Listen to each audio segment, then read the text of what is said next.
Hey, welcome to the Ethics Experts. If it's your first time joining us, welcome. And if you're a returning subscriber, hey, bestie, you have a beautiful smile. You see what happens when you subscribe? You get a bonus greeting on every single episode. On this episode, we talked to Christine Cunningham. She's a compliance professional in the healthcare industry, and she has a really cool experience and a great perspective. She's been able to drive a bunch of change throughout her organization by humanizing compliance, and she has some really great frameworks that you can utilize yourself. So I hope you enjoy. Welcome to the Ethics Experts, where we're elevating ethics and compliance and HR to the strategic level it's supposed to be. Hello. Good morning. Good morning. How's it going? Going well. How are you doing, Nick? Good. Welcome to the Ethics Experts. So glad to have you on. Thank you. So I'd love to just kind of dive into your background and your experience. I think you have a really cool path into this industry, and I'd love kind of diving into what got you into the compliance game? Absolutely. Kind of like most compliance folks, it seems compliance chooses you. You don't choose compliance.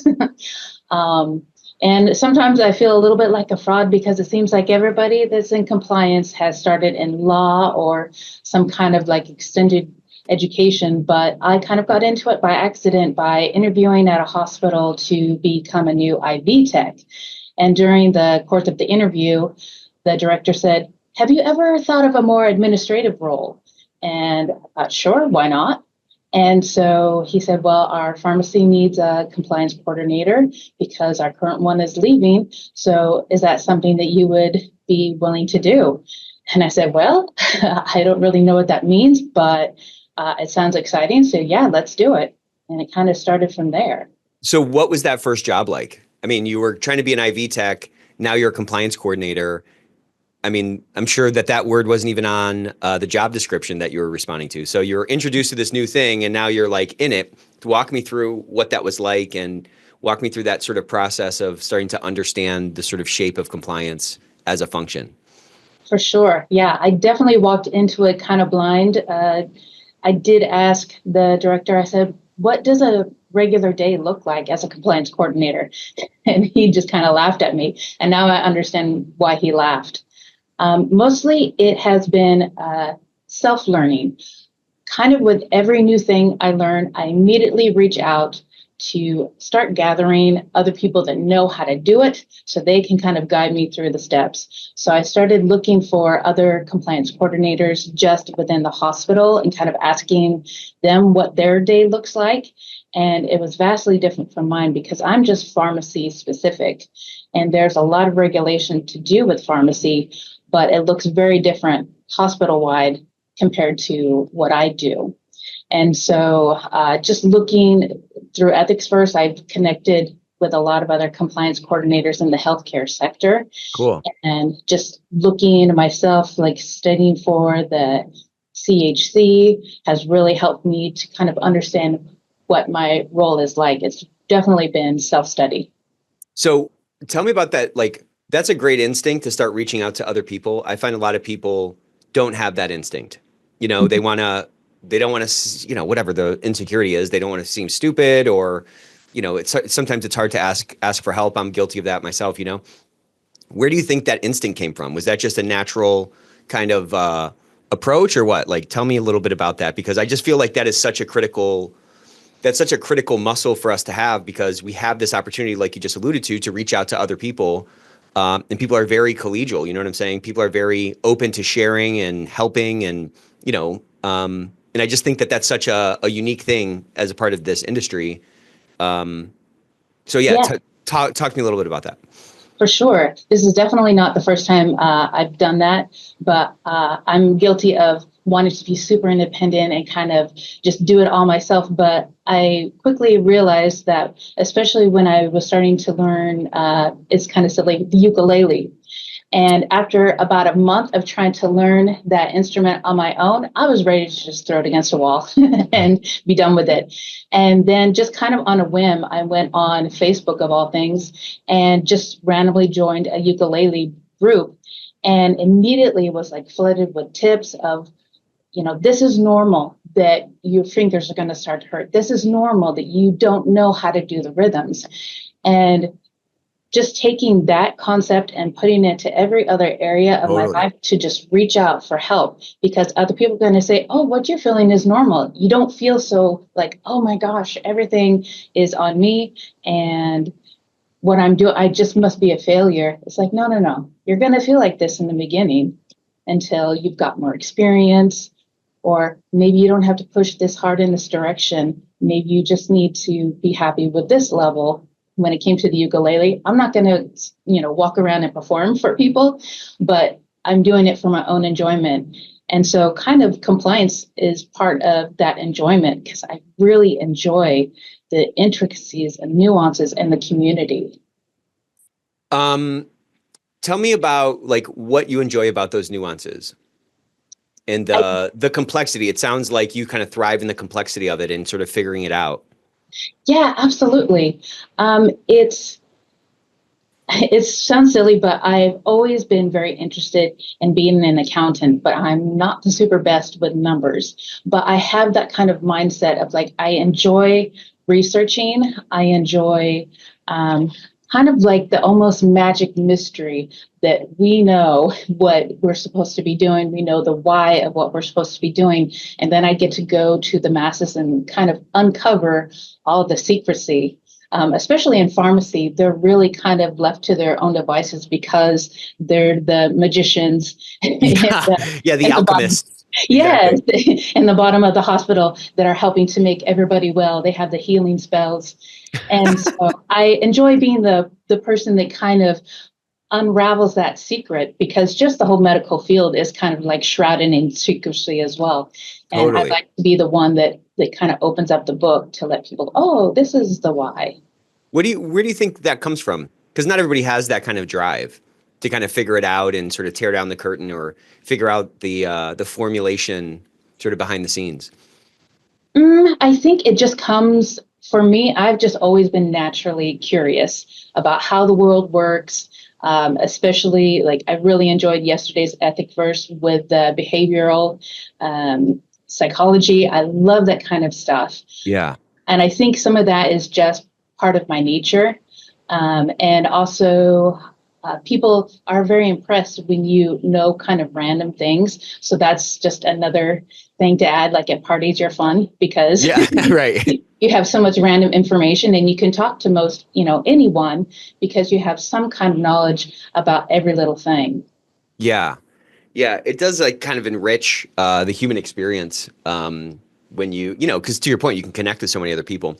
Back to what you were saying, though, about joining that ukulele club. Isn't it so interesting that like how that negative self-talk will like creep in when you hit a rough spot? I was talking to a buddy and his son, him and his wife just had a baby, and his son just took his first steps. And I was thinking back to when my own kids took their first steps. And, I was just thinking, I remember being so impressed by like the resilience that a little baby has. They stand up and they fall down, and they stand up and fall. It's like they don't even have any now. That concept of negative self-talk, it doesn't even exist for them. You know what I mean? Yeah. And then we as adults. So, I mean, I'm just saying at some point we have this sort of pure resiliency, or this pure resilience where we fall down, we get up, we fall down, we get up. We never, at some point in our lives, we're never thinking, oh, I can't do that. And then at some other point in our lives, when we're grown and we're professionals and we're trying something new, that voice, I mean, for me, it's like kind of always there. Like, can I do this? Okay, maybe I can't do it, and blah, blah, blah. And I think when you're just alone with your own thoughts, you can kind of end up letting that car get off the road, and you can, throw in the towel before maybe you should. But just hearing someone else who's sort of been through that journey and is a little bit further down the path, and them just saying, hey, those feelings are not an indication that you're a failure. Those feelings are just an indication that you're a human, and those are fine. What is it about hearing that from someone who's maybe been further down the path that is so empowering and so encouraging? You know what I mean? Yeah, absolutely. I think part of it is knowing that somebody else has kind of gone down the path before you. And so they can kind of tell you where the pitfalls are. And even if you can't avoid the pitfalls, how to get through them and how to reach out for help. It's definitely an important thing. For me, I'm also like a positive mental positivity junkie. I also love to listen to Jim Rohn and just all of those people that say, if you have a child that's learning to walk, and it's funny that you said this, And if they fall down one time, you don't say, oh, well, they're not going to walk, so we're just going to give up. Walking's not for them. Yeah, walking is not for them. Exactly. And if you have that kind of mentality and you bring the positive into where, okay, I fell down this time, I can get up again. I can get up again. And sometimes, parents help their child to walk a few steps. Sometimes you need community to help you to walk a few steps forward.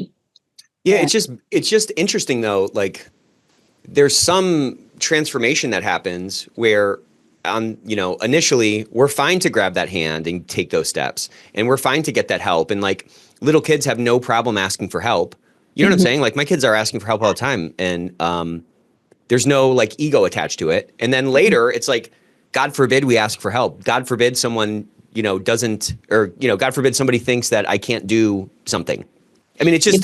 It's a crazy thing. And then but it ends up getting us sort of stuck in a spot because without falling, you're not learning, right? Like, without falling down and skinning your knee, you're not getting better at something. And so it's fascinating to me. Yeah, sorry. I think, no worries. I think it happens kind of in our teenage years where we're struggling to be independent, and we want to become our own individual self. And even society and culture really kind of pushes you to be your own individual. And that's where we kind of want to draw that line. Like, I can do this myself. Even sometimes younger children, I can do this myself. Yeah. And once you get into that, and once culture kind of gives you a gentle nudge or severe push in that direction, it's hard to make a 180 and ask for help, because we kind of idealize, the independent, strong person, the boss who can just get it done, but nobody carry the world on their shoulders. Yeah, right. Yes. Look at them. They can do it. Why can't you? Why can't you work 20 hours a day? Right. So, yeah. Yeah. And it's like, maybe it's around that age that we start to fall into that comparison thing, because there's a certain like inhibition that I see kids have. And then they hit kind of those tween years where now they're looking around at what everyone's seeing, and, are people looking at me, and that kind of stuff. And I think, it's just there's some good that comes from it, right? Like, that's part of maturing and understanding how to fit in and all that other stuff. But like, there's this really dark side of it where I think it really ends up stifling a lot of us. I mean, I just think that there's greatness in everybody, and so many of us can never sort of drill down to that, to that well of greatness because we just stop digging, And it's like, if we can just change our mindset a little bit and dig a little bit more, or have the confidence to reach out for help, and, have the confidence just that the human experience is very consistent. I think we were talking about this on that episode, that like, across the world, everyone, nobody in any part of the world lays on their deathbed and is like, that was easy. Like, it's hard for everybody. You know what I'm saying? Like, it's unfair for everybody. Yeah. So I think, I just think like embracing it. But, I can sort of say this at this, like, I can sort of, philosophize about this, but then like, in the moment, there are hundreds of instances where like, I should be asking for help and I'm not. You know what I'm saying? For sure. It's like this conflict. It's crazy. Yeah, I think sometimes it's easier to lay on the nail and feel the pain instead of getting off the nail, letting somebody help you laying on that nail. Yeah. Sometimes there's a community there too, and like shared misery. Yeah, right. Misery loves company. And sometimes life is so hard that for me, I've had to consciously build like a moat of safety around my life. And that's with finances, that's with health, that's with exercise. And I am, consciously I've done that, but I'm also blessed that I've been able to maintain that. And so that has allowed me, I think, to be able to drill deeper. Like last year, I was able to finally get my bachelor's degree. Wow. And tomorrow, I'm going to be starting my master's program. But that has come from the sacrifice of other things that might have been more fun to do. And also because of like the 8 to 5, Monday through Friday work week I'm able to also, invite that into my life. So I think people really want to embrace their greatness, but they just don't necessarily have that extra bit that in moat. life. Yeah. Yeah. So how did you did you kind of like just realize, oh, wow, I've built a moat? Or were you like, man, I got to build a moat around here or I'm never going to be able to kind of unleash these gifts? You know what I'm saying? I'm trying to Sure. kind of deconstruct like the intentionality behind it. Or did you just kind of, maybe instinctually start to build it and be like, oh my gosh, there's a moat here now? Oh no, it was definitely intentional. It kind of hit around age 40 when I said, "Oh, I want to make sure that I can retire." And it came kind of in a scary way where I had a health crisis. And I was like, "Oh, I am not prepared. Have some debt. I have a mortgage still. Uh, I am the only one that is bringing in income too, because Right. it's me and my two cats, and they don't contribute, unfortunately, except for Snuggles." And so I was like, okay, I need to start looking at people who know and have this down and copy what they do. Cool. Because I don't want to, you always say, you don't get paid for reinventing the wheel. I don't Right. want to reinvent the wheel. I just want to see, oh, this is what they did. And that's what I'm going to do. So it just started by making a budget and listening to other people saying, okay, you have like a wheel of your life. At what section is your wheel kind of flat? So you Hmm. need to start growing that so your life spins in a gentle manner than just like cocoon, cocoon, cocoon. Right. Right. Yeah. That lack of balance has sort of, effects on everything else just because it's also connected. For Um, sure. was that a scary process to start, or was it like more like obvious? It's like, all right, I must do this. I'm definitely motivated by fear, and it was a fear Okay. thing because time is passing, and you don't get to go backwards, unfortunately. So, the best time to plant a tree was 20 years ago. The second best time is today, and so that's Right. kind of the philosophy that I followed to keep me from sliding back.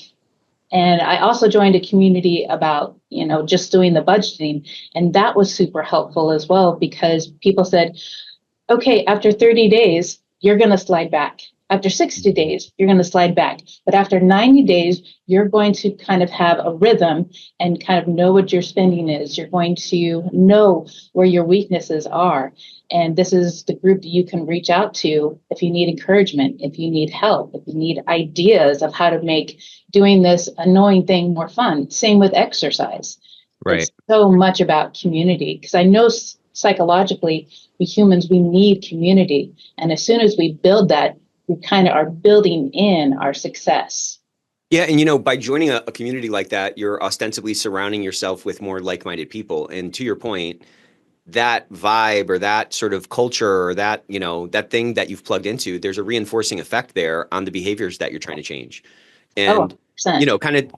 kind of to your point, I just think so much of like new habit establishment is tied to like expectations management. Like you have to know, like if you're like, all right, I'm going to get in shape, and then you're like, all right, I'm going to wake up every day at 5 a.m.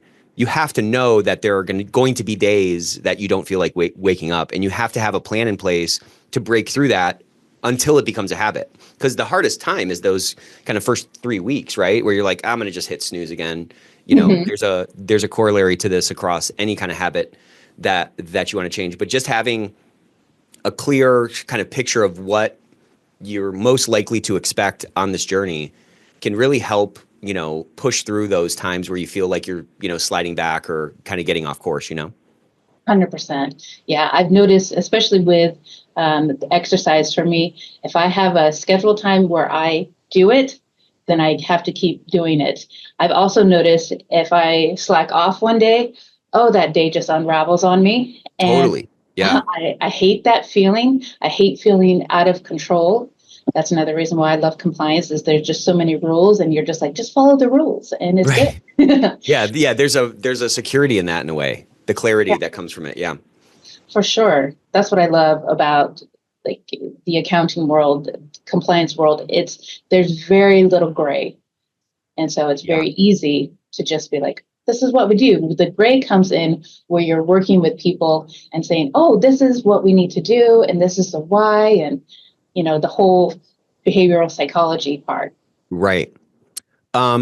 So let's go back to that to that first position, you were working in compliance within the pharmacy, working among all these magicians, as you said, these wizards, and you're going around to other sort of compliance folks. What were your big takeaways from that learning? Because I'm sure that helped you kind of accelerate through your J curve a lot faster. Absolutely. They definitely exposed me to the different certifications I could get. And they said also start looking for just the different titles of what compliance could be. You know, there's compliance coordinator, compliance officer. It could be some other kind of title that I didn't think of that it falls under the compliance umbrella, just to get exposed to what they needed to be successful in their career. And so that's when I came across the CHC, certified in healthcare compliance. Not certified yet, but I'm studying up on it. But that's definitely one of my goals. And just that their day, no 2 days were alike. And so that made me immediately feel better because none of my 2 days were alike. Yeah. And I was so unused to that because before I was 20 years a pharmacy technician. And so every day is pretty much, I mean, there's little bits of different, Yeah. Mostly the same, mostly very routine. And to go from that type of environment to, I wouldn't say chaos, but definitely everything is different every day. And More volatility for sure. Yeah. Yeah. And in my role, I'm still in that same role. It'll be 2 years in March. I'm not just compliance. I'm also doing a little bit of project managing, like helping the managers if they need help with like an office renovation or if they're moving offices. Like I'm doing kind of both roles. It's very, very interesting. I feel like an odd subcategory of compliance coordinator because I, handle pharmacy rules, but then I'm coordinating somebody getting an adjustable height desk in their office. Right. It's kind of interesting. I really enjoy it. It's a lot of hats. Yeah. So you mentioned that one of your goals is studying it, or you're studying for the CHC. Mm-hmm. How has that process been? And I would just love to kind of dive into that. What is it about that designation in particular? Because I think there's a few that you can, go after. What is it? What made you choose that one? I think what made me choose that one is it's maybe a little silly. It's the first one that I was exposed to. I don't foresee going down the route of the other ones quite yet. But just for this particular position, it just seemed the most appropriate. Mm-hmm. Also, just looking across the industry in my state, that seems to be the credential that most people know about and are excited about and want people to have. What do you feel like? I know you haven't sort of done the full test yet, but I'm sure just in studying, you're starting to add more tools to your toolbox. Yeah. Absolutely. What to be aware of, and it's so funny how just in each of the books, it talks about how it's so important to have the letter of the law, but be able to explain it in layman's terms. Right. It's almost like you are learning to become a translator to let people know what they need to be doing, because most people are just kind of so far removed. I've just finished up a project where I was converting our hospital clinics to healthcare entities. And those clinic managers just had no idea about the laws that they had to follow to be having medications in their clinics. And just through all of my studying, it just helped me be able to say, oh, this is the why. And this is the who, what governing body is saying why this has to happen. Right. So walk me through that, because that's not something I'm familiar with. They were changing from clinics to healthcare entities. Is that just like some kind of a designation or something? Yeah. So each clinic, if it's going to have medications on site, they have to have a pharmacist that is saying, okay, these are medications that are okay. They are stored in the proper manner and they're secure from just walking out the door. And Yeah. so there's a whole process of the Department of Health coming in and looking at the site saying, okay, this is all proper.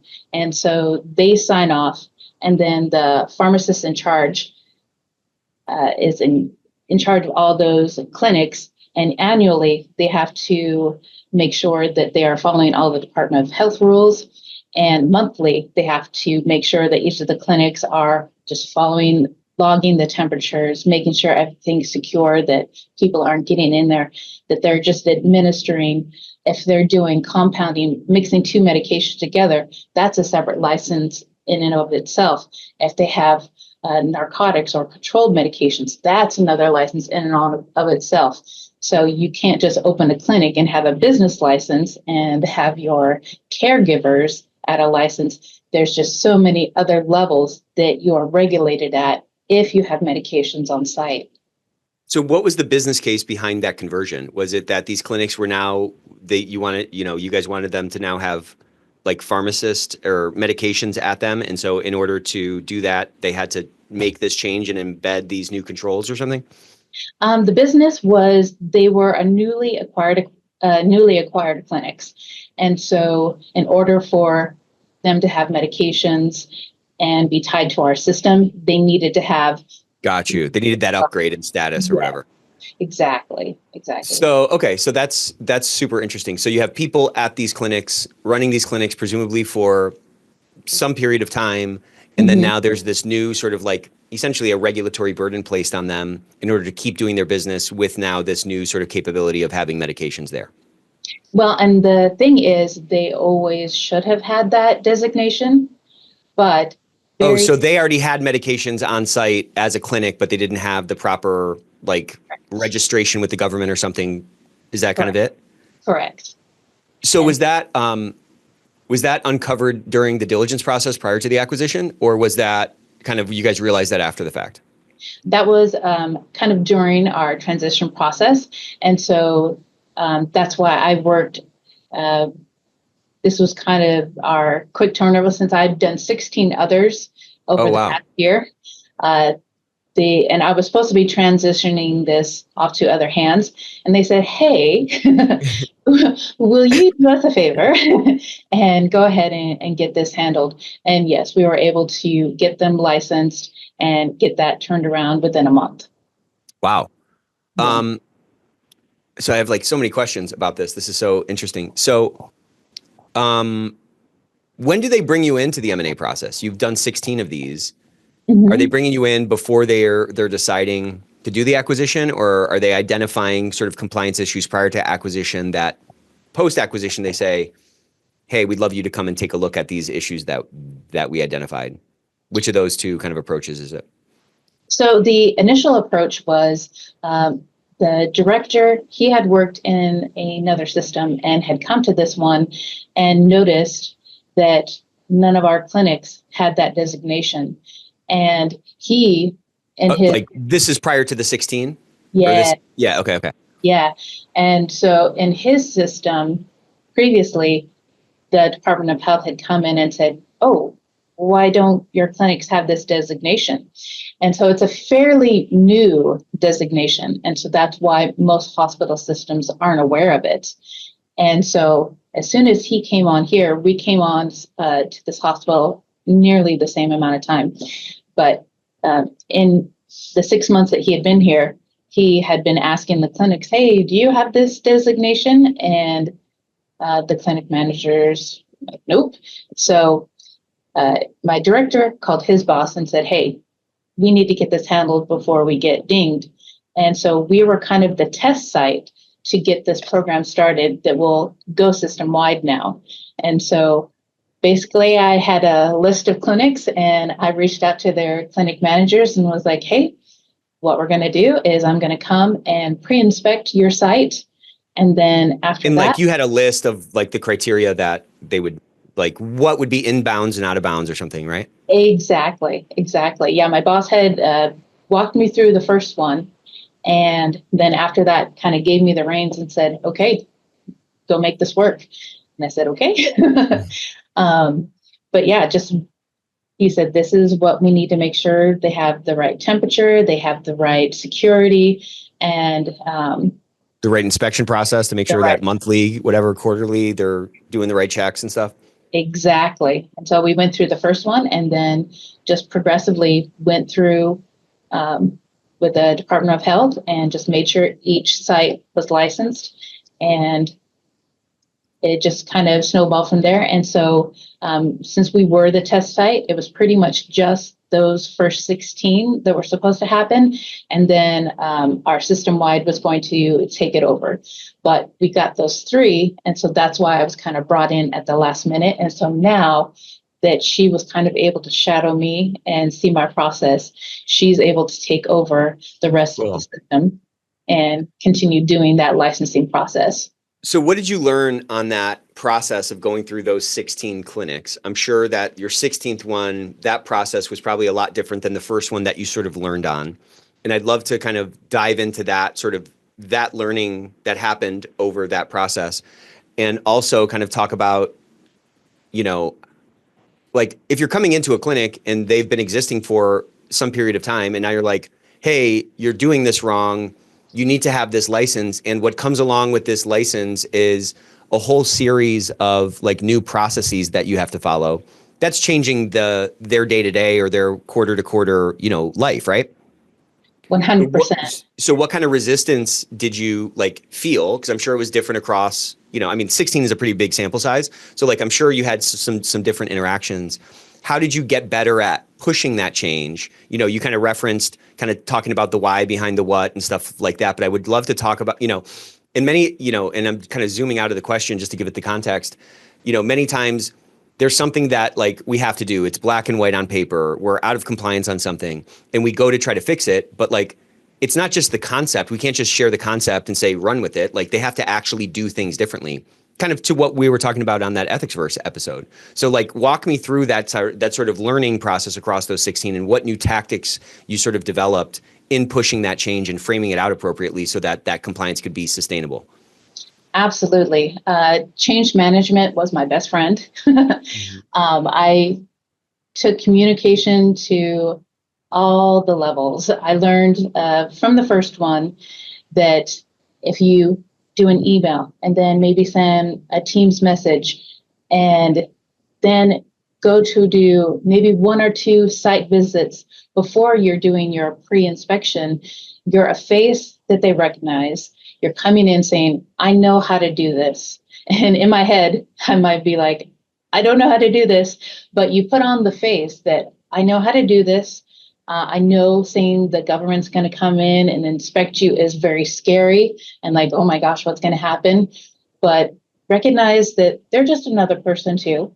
And they're just coming in to make sure that you are giving the best patient care that you can. They're not coming down to say, hey, we're going to close you right now because, you know, you left the door open.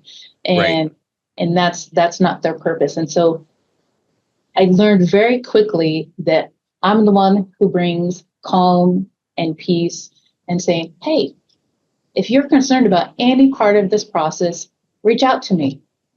If there's a question that I don't have the answer to, I'll find it. We'll find it together. We'll find a solution. It was really just coming to them at whatever level they needed to be like, I can help. I can help. Yeah. So that's like you did a good job of framing yourself to them, not as a you know, a police officer and not coming down with the hammer, but rather as an assistant or as an advisor, someone who can help them through that process and give them the insights. So that's, you know, that's kind of how you showed up. How did you talk about the regulation itself? Did you get any like resistance where people were like, what's the point of this? I've been doing it this way for the last 10 years. Was there any of that? And like, how did you frame out the consequence that your organization was trying to avoid? Not so much pushback as it's kind of difficult to fight with. You have to handle medications in a specific way. Just like you have to handle patient records in a specific way. It was very too easy to relate those things together. Yeah. And just say, there isn't gray area on this. This is what we have to do. There might be some wiggle room in how we take care of the temperature, say we use this sensor versus this sensor. But beyond that, we have to make sure only people that have a license are handling the medications. We have to make sure, each step, like a pharmacist or a clinic leader can't just walk into the medication room by themselves unless they have a specific license. And most leaders were surprised by that because they probably did that all the time. Yeah, exactly. And I said, no, because you don't have the license, and so therefore you don't get the access. You can come in with a medical assistant, you can come in with a nurse, you can come in with a doctor to be sure that your medications are in date or to be checking security, but you can't go in just because you're the leader. That doesn't make any difference to the Department of Health because you still don't have the right license. And so that was a little surprising to some people when they had their access revoked. But in healthcare, sometimes, there's like opportunities and threats in all industries. And I think, non-healthcare compliance has a whole bouquet of like challenges that maybe healthcare doesn't have and vice versa. In healthcare, at least you do have that sort of high regulatory load that's just in place. Yeah. It's kind of clear to everybody in healthcare that there are government requirements, there are regulatory bodies that, govern how, patient care is, done. So you can kind of fly in that slipstream a little bit. For sure. Yeah, definitely the groundwork was laid for me. I didn't have to come down with a hammer at all on anybody because, like you said, they're so used to that. I think non-healthcare compliance probably have a bit of a more difficult time because they're just not as tightly knit to governing bodies. Right. They have somebody that's coming on site. It's kind of like, at the hospital, we have fire marshals coming, we have OSHA coming, we have the Department of Health coming kind of almost constantly. It's not that big of a deal. We have them, we're like first name basis. So that's the other wonderful thing about healthcare is you are definitely more closely tied to those governing bodies. I was talking to a healthcare compliance professional recently, and she was saying how she was able to unlock so much, compliance, quote unquote, by tying her initiatives to patient care. So she said that like a lot of things, she had sort of stepped into a kind of a quote unquote bad program, and there was a lot of resistance to compliance in general. And she was really trying to do a lot of what you're talking about, show up in the right way and be helpful and all that stuff. And she felt like she really wasn't getting the traction until she started tying, hey, my function is here to like improve and optimize patient care. And that overlap between like main purpose or main agenda or mandate of function, with these other departments that she needed their, compliance from, really ended up unlocking a lot. Have you seen any kind of dynamic like that? Is that something that you feel like, again, in every healthcare organization is different. They all have their own cultures, Have you seen anything like that, or give me your kind of reaction to that kind of an approach of, hey, I have this agenda, and on the surface, it might seem like I'm just imposing something on you. But if I can zoom out from a different sort of resolution, and we can look at this a little bit differently, we're all kind of doing the same job. Agreed. Yeah. Our pharmacy techs, we're a little more removed from direct patient care. We make sure they get the medications delivered to the nurses who then provide the care. So it's a little more difficult to tie it exactly to patient care. But what I think almost everybody in healthcare feels is like they want to be the hero.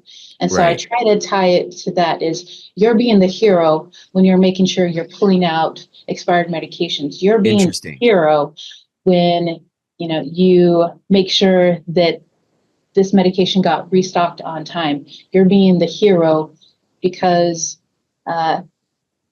we like being the hero, but not like in the direct line of fire, I think. Yeah, right.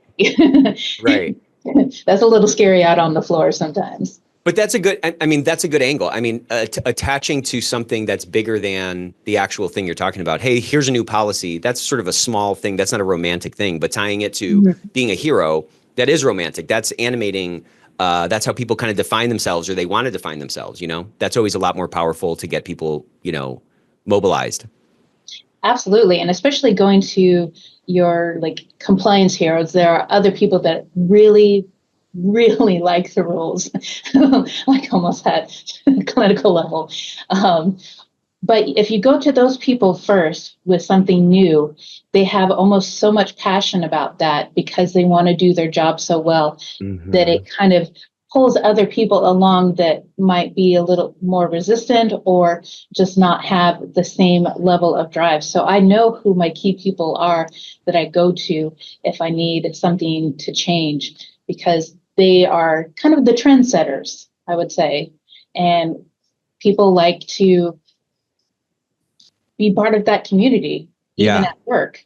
And they want to be like, oh, yeah, I'm part of that too. I'm part of that mission. Yeah. So did you just naturally kind of, just in getting to know people, you started to kind of identify these, what I'll call kind of internal influencers? Yeah. I think with my position and compliance in general, it's very easy to get stuck in what I call audit land, where you're Yeah. handling the paperwork, you're handling emails, you're handling just messages. I wanted to really be a familiar face because I, excuse me, have been told that most people they would just kind of hang in their office and only go over to the pharmacy itself if there was some There's kind a of problem. directive Yeah. or if there's a problem. And so I intentionally go over there 2 or 3 times a day, have silly conversations, or just make sure I'm a familiar face. If I do need something, they're not like, oh, here she comes Here she again. comes. Yeah, exactly. Yeah, She suck all the comes. air out of the room, you know? Yeah, exactly. And I'm coming in to help maybe with a little party that they're having. So I seem more Yeah, you're part of the approachable. team. You're part of Yeah, their lives. Yeah. exactly. And people feel the same. Like they don't feel like when they come into my office as like, am I in trouble? They can come in and I can, explain to them about something, or they can share something with me that they're concerned about, which I really appreciate and really encourage. And that wasn't necessarily directly from me. My boss is very encouraging about people coming to him with troubles or being very open about doing what we call safe to shares, and What is because that? that is the online portal that we use for people that have any kind of issues that they feel like they want to share, but they want to do it in an anonymous way. Gotcha. And so, So how do you push that? How do you make people, you said he does a good job of making people feel comfortable with that. yeah, we actually every day have a Teams huddle, and it's also available online where we go through safe to shares, of course, not showing it who shared it, but saying this was shared this week and this is what we can do to resolve it. And And who's on that meeting? everybody in our pharmacy team. Cool. And not every safe to share is shared, of Yeah, course, for sure. But but it's, people know that it's a thing that is looked at, it's taken seriously. I mean, just by having that meeting. Is exactly. there new stuff every day that's coming in? Generally, not every day. We usually have kind of like a safe to share highlight of the week. Oh, okay. We find that if there's something that is, very concerning, if we repeat it at least for a week, then it tends to help resolve that issue. How long are those meetings? I just love this idea. This seems like a really smart innovation that I don't think is common practice. Yeah, But there's so much benefit that can come from it because you're publicly, again, it's probably blinded, as you said, but you're publicly addressing these issues. And, I think the thing that prevents people from speaking up and sharing this risk intelligence is fear of retaliation primarily.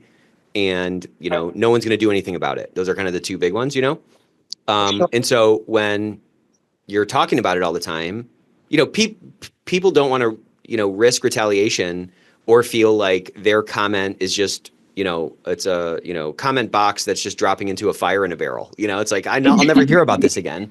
And Exactly. that creates a certain vibe. But when the light is shown on the behind the scenes process, to your point, that, that there's all this work being done on this Safe to Share program, I think it sends a really strong message. For sure. Yeah. And those meetings, they're just 10 minutes. They're pretty much just laying out, this is what our day kind of looks like. This is what the hospital overall is concerned about. This is what our department is concerned about. And this is what the pharmacists specifically are concerned about.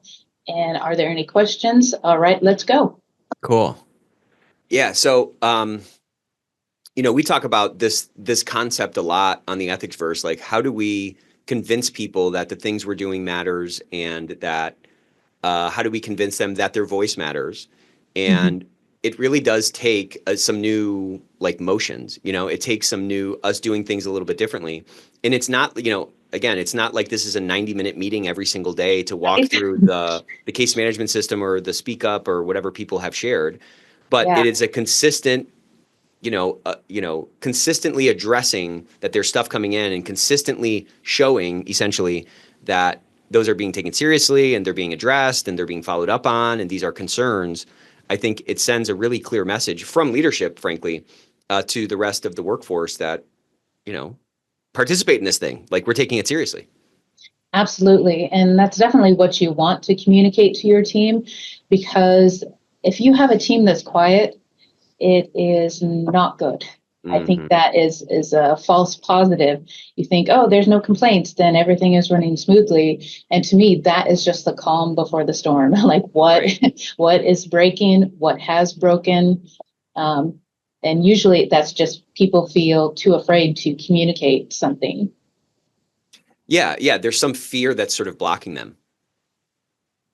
Yeah. So, when you're thinking about this next chapter of compliance, and as you're getting deeper in it, you're starting your master's program, you're studying for your CHC, what do you think is going to prevent our industry from, rising to the next level?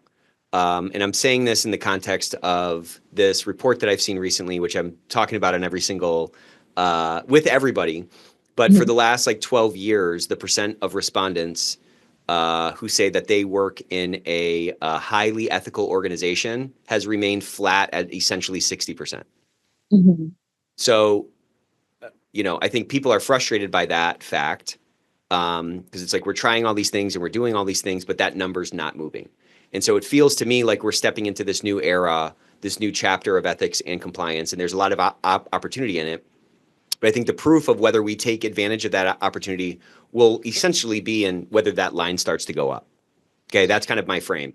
So what do you think is going to prevent us from bending the curve on that line? Or what is going to cause us, on the other hand, what's going to cause us 10 years from now to have the same result? It's going to be 60% for 20 years, right? Those are two different realities that are possible.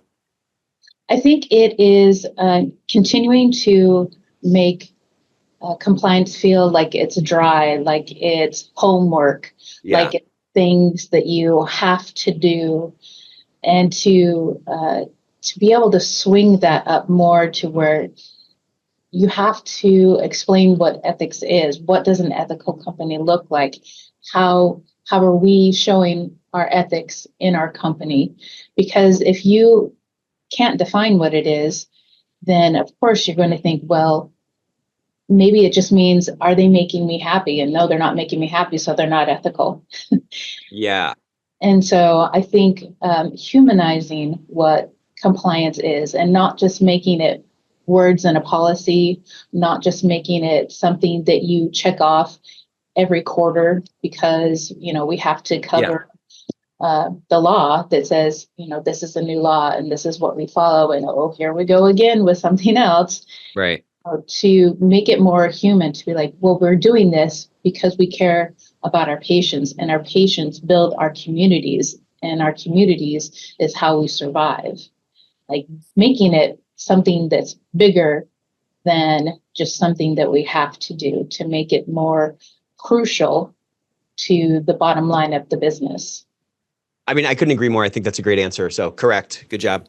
Thank you. I passed. But it's like everyone wants this. Everybody wants a workplace that is high integrity. Everyone wants to work in an ethical place where they're not going to get knifed in the back. Like we're all wired for that. And it's so like, it's such a paradox in some ways because it's like, on the one hand, we have a workforce today that wants all the stuff we're talking about. And then on the other hand, we have a department, compliance, that is meant to help reinforce that and help to make that thing a reality. And then on the third hand, you have this misconception, let's call it, about what the role of compliance is in the minds and the hearts of the workforce. So it's like, if we can't bridge that, it's just crazy. It's like, we just have to plug the freaking thing into the wall. You know, there's a hole in the wall that fits. We have a plug. It just has to get plugged in. But it's like 60% for 10 years. You know, I've been in this industry for a while now, and the same refrains are coming. Oh, we're the office of no. I'm hitting my head against the wall, So I think you're right. I think it's a framing exercise, and it's probably it's a framing exercise, and it's an exercise in like humanizing ourselves and connecting to something that's bigger than the words on a policy. To your point, I think that's absolutely right. Yeah, absolutely. I think it comes down to businesses hiring people that are that want to work the behavioral psychology, that want to put a human face and not just somebody that's going to bring a hammer down. Totally right.